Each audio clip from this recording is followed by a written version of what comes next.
Bueno, amigos, siempre es un gusto conversar con el profesor Carlos Mendoza Potelá, economista, profesor de economía petrolera, profesor de la Universidad Central de Venezuela, fue embajador de Venezuela en Rusia y Arabia Saudita. Profesor, buenos días, gracias por atendernos. Buenos días, Eduardo, como siempre un placer. Bueno, profesor, hablar de PDVSA es un asunto complejo porque tiene muchas ramificaciones. Sí. Preguntarnos por su situación también es algo muy complejo. Fíjese, se me ocurriría comenzar la conversación hasta donde a usted le sea posible precisar por el tema del combustible. Fíjese que dependemos de la reactivación de nuestras refinerías, del máximo rendimiento posible y también del envío de barcos desde Irán. ¿Cómo evalúa usted ese tema? Pues muy críticamente, pues porque esas refinerías han sido pasto del descuido permanente. Pues una refinería trabaja 70 hasta 80 años, como resulta el caso, por ejemplo, de la refinería que teníamos arrendada en Curazao, que comenzó a ser construida en 1916 y cumplió 100 años de operación este año. Nosotros la arrendamos hace 20 años precisamente, convertida en chatarra, y se actualizó, se mejoró, y la refinería de Curazao hoy era un centro de transformación, de dilución de nuestro crudo extrapesado con crudos venidos de otra parte. Era una facilidad que estaba operativa después de 100 años de fundada. Es decir, que una refinería renace todos los días porque ella es de metal y esos metales se cambian. Y eso se hace normalmente en lo que llaman paradas de planta, que le quitan las placas a los reactores y a las tuberías y todas estas cosas, le quitan el óxido con un chorro de arena que llaman sandblasting, todo ese tipo de cosas, y casi montan y desmontan la refinería. Eso lo hacen consecuentemente cada año, cada 2 años. Ellos tienen una programación, no recuerdo cuál es, pero es lo que llaman parada de planta. La planta se para un mes y medio y continúa. Que eso es exactamente lo que no se ha hecho en los últimos años. Y entonces las instalaciones se deterioran. Es lo que está pasando. Hubo un incendio antier en Cardón. ¿Por qué? Porque precisamente tanto tiempo sin meterle la mano, comienzan a meterle la mano, quizás no tan expertamente como lo hacían los que lo hacían permanentemente, que por cierto no eran súper técnicos, eran compañías privadas pequeñas que se encargaban de eso, que eran compañías de mantenimiento y vivían de eso.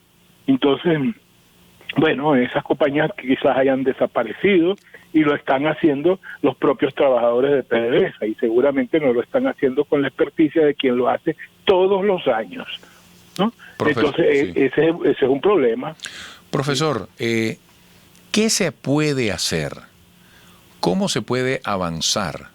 ¿Dónde están las posibilidades de ir tras esas metas que se han ido desilvanando, que se han ido destiñendo en la medida en que pasa el tiempo y no se cumplen? Pero, ¿qué hacer con las condiciones actuales para intentar el mejor resultado? Mira, yo lo que creo es que tienen que reparar esa refinería. No hay otra alternativa. No podemos construir otra, no hay con qué, no hay capitales externos ni internos ni nada por el estilo. Hay capacidad interna en empresas de servicios internas que pueden asumir tareas en esas refinerías y pueden hacer el trabajo. Yo creo que el trabajo se puede hacer. Lo que pasa es que se está haciendo con desesperación, porque es un problema que de hoy para mañana, y esas cosas normalmente no son de hoy para mañana, y es lo que pasa con todo. Lo mismo pasa con nuestros yacimientos convencionales. ¿Qué pasa con nuestros yacimientos convencionales? Son yacimientos que también tienen 100 años, ¿no? Algunos, y otros son de los años 50, lo cual quiere decir que tienen 70 años. El más joven de nuestros yacimientos convencionales tiene 65 años tal vez. Y esos yacimientos han sido explotados masivamente. Nosotros fuimos durante 25 años el primer exportador mundial de petróleo, hasta 1960, 2005 por allí. Bueno, y después hemos seguido produciendo 2 millones, 2 millones y medio, 3, hasta 3 llegamos, pero es una producción masiva durante mucho tiempo. Esos yacimientos están no están agotados, pero han perdido su energía, el gas, y eso hay que hacerle unas tareas de recuperación secundaria que no se han hecho, que desde ya yo tenía indicaciones del 2008 al 2013, cómo venía cayendo la actividad de recuperación secundaria. ¿Qué les llaman recuperación secundaria? Volverle a meter energía al yacimiento, inyectarle vapor, hacerle labores de mantenimiento al pozo, recompletación, una cantidad de red que hay que hacerles, y eso hay que hacerlo todos los años, y esa actividad venía cayendo, y al venir cayendo cae el potencial productivo. El potencial productivo va a caer por la disminución de la presión del gas. La cantidad de gas que sale junto con el petróleo es mayor, y por eso es que hay pérdida de gas y pérdida de energía del yacimiento. Entonces, si eso no se cuida, el yacimiento muere, a pesar de que todavía tenga grandes cantidades de petróleo adentro. Y es lo que pasa con nuestros yacimientos convencionales. Nuestros yacimientos convencionales, sumados, 10 campos del Zulia, tienen más petróleo que Argentina, más petróleo que Bolívar, más que Bolivia, más petróleo, casi la misma cantidad de petróleo que tiene México, que tiene Brasil. 10 campos del Zulia nada más, y son muchos más campos, los principales y los más viejos.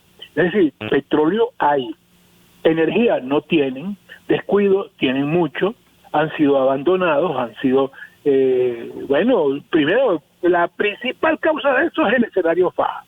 Se dedicaron a que, esos yacimientos ya lo que producen son 50 barriles, 500 barriles, 1000 barriles. No, lo que nosotros necesitamos son 8 millones de barriles.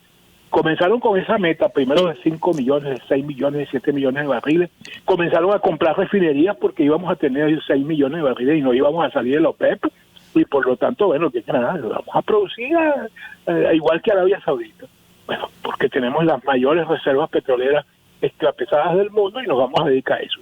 Las áreas convencionales, esos son crudos de 60, 70 años y lo que van a producir son 1000 barriles, 1500. Ahora, profesor, tengo que ir a la pausa. Le pido, si es tan amable, se mantienen en el teléfono, y al regreso visualizar el panorama inmediato. Es decir, ¿qué puede hacer Venezuela estratégicamente, incluso apelando a alianzas financieras u operativas, para paliar esta situación, para aspirar en algún momento a la recuperación?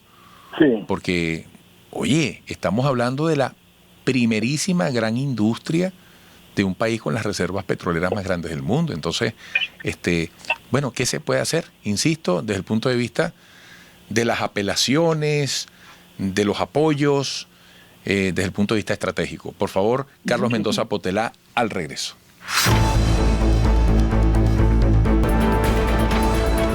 Le preguntaba en la parte anterior a Carlos Mendoza Potelá, economista, profesor de Economía Petrolera, profesor de la Universidad Central de Venezuela, ex embajador de Venezuela en Rusia y Arabia Saudita, sobre los apoyos posibles, las alianzas posibles. Saber de qué manera podemos apalancar para una recuperación progresiva la industria petrolera venezolana, que ya sabemos desde el punto de vista operativo y desde el punto de vista financiero está muy endeble. Que cómo llegamos a esto, es algo sobre lo cual a los venezolanos nos entristece y nos amarga profundamente intentar encontrar una respuesta. Es increíble llegar a esto.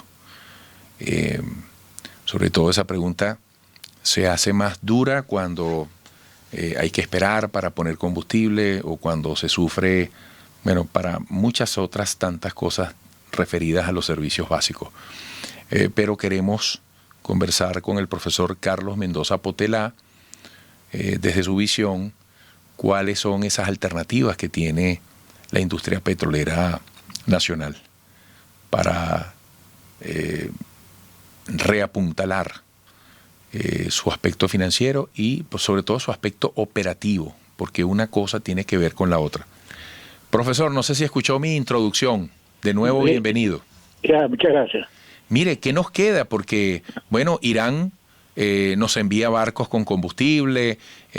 Sabemos que hay otros países aliados a la administración de Nicolás Maduro, pero en trascendencia, ¿qué nos queda como alternativas para intentar sacar del hueco a PDVSA? El problema es, fundamentalmente, el problema ahorita, además de nuestras propias culpas, son las sanciones, pues. Que esas sanciones bloqueen todo, incluso, bueno, todo el seguimiento que le hicieron a los barcos de Irán desde que salieron hasta que llegaron, y las amenazas de aviones sobrevolando y barcos y cruceros amenazando con detenerlos, entonces, el conjunto de cosas. En esas circunstancias, las cuestiones se ponen muy, muy, muy, muy difíciles. Además de que tenemos que retomar conciencia de qué es lo que tenemos y cuáles son las limitaciones de lo que tenemos. No podemos seguir soñando, como estabas diciendo tú, de que tenemos las mayores reservas petroleras del mundo. Eso, primero que nada, es mentira. Reservas, nosotros somos el país número 15 o algo así, que no es malo entre 100 países. Pero de reserva, es decir, directamente explotable, no de la cantidad de petróleo que hay allí, que es otra cosa distinta a la reserva. Reserva es lo que es económicamente explotable, y no es cierto que seamos el primero. Yo no sé si seremos el 9º o el 15º, pero no somos importantes y podemos producir una cantidad importante de petróleo durante más de 100 años tal vez, pero no podemos producir 8 millones, ni 3 millones, ni 4 millones. Entonces tenemos que primero moderar nuestras aspiraciones, que primero no tenemos con qué hacerlo, bueno, pero además tenemos que salir de las sanciones. En las condiciones actuales todo se hace difícil. El capital que podamos conseguir, así sea de hermanos nuestros, es mucho más costoso porque es mucho más riesgoso. Entonces, al tener más riesgo, cuesta más el capital. Y además hay muy poca gente dispuesta a invertir. Ellos están dispuestos a invertir si se hacen lo que alguna gente está tratando de hacer, que es desmantelar toda nuestra estructura jurídica petrolera y constitucional, ¿no? Legal y constitucional. Y entonces, bueno, así sí, pues si nos entregamos. Nosotros definitivamente tendremos que negociar con capitales extranjeros porque no tenemos capacidad interna para desarrollar eso. Pero tenemos que desarrollar, como yo he dicho varias veces, tenemos que negociar con los pantalones bien puestos, no con un bebidor dispuesto a entregarnos. Entonces, aunque esa comparación no es muy procedente, pero en todo caso, sí, pues las condiciones nuestras son más abajo que la carga plana, porque la carga plana es en el suelo. Nosotros estamos por debajo del suelo y las circunstancias son pésimas. Tú me preguntas qué hay que hacer. Bueno, mira, primero, una de las cosas fundamentales en este momento, como te dije, además de nuestras culpas que son largas y tendidas y que vienen de hace mucho tiempo, con las sanciones, las cosas se hacen prácticamente imposibles. Mientras sigamos bloqueados, mientras cualquier destornillador que venga a Venezuela es vigilado y controlado y tratado de bloquear, pues no podemos. Estamos complicados. Sí. Bueno, profesor, le agradezco muchísimo su análisis, que debe tener muy en cuenta todo venezolano en un momento como este. Lamentablemente no tiene visos alentadores porque es un análisis realista y la realidad es la que usted ha descrito, pero bueno, esperemos que se encuentren los caminos. Un gran abrazo. Saludos, pues muchas gracias como siempre. Hasta pronto, un placer conversar con Carlos Mendoza Potelá, economista, profesor de Economía Petrolera, profesor de la Universidad Central de Venezuela, fue embajador de Venezuela en Rusia y Arabia Saudita. Amigos, así llegamos al final. Gracias por su compañía. Mañana, como siempre, mañana miércoles, estaremos aquí de nuevo con todos ustedes. Pasen un día bonito.